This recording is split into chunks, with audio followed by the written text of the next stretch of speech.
اعوذ باللہ من الشیطان الرجیم، بسم اللہ الرحمن الرحیم۔ یہ کینسر کا طبی علاج بتا رہا ہوں، ایک نسخہ ہے۔ یہ عطیہ ہے جناب ڈاکٹر غلام مصطفیٰ خان صاحب PhD حیدرآباد والے، ان کا ہے یہ بتایا ہوا۔ آپ کے لیے ہدیہ کرتا ہوں۔ سب سے پہلے درود والسلام والصلاۃ والسلام علیکہ یا سیدی یا رسول اللہ، الصلاۃ والسلام علیکہ یا سیدی رحمۃ اللہ علیہ وسلم۔ فرماتے ہیں کہ یہ ایک دو علاج مفید ثابت ہو رہے ہیں۔ کینسر اگر معدے میں ہو تو کالی زیریں یا ایلوویرا دن میں کئی مرتبہ تھوڑا تھوڑا کھلائیں۔ اگر گلے میں ہے تو بھنگ کا خشک لیپ اوپر سے کیا جائے اور یہ دوائی کھلائی جائے۔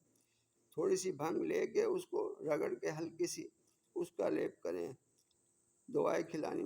گھوگرو 3 تولہ، خشخاش 1 تولہ، مغز بادام 1 تولہ، ان سب کو پیس کر شہد ملا کر رکھ لیں۔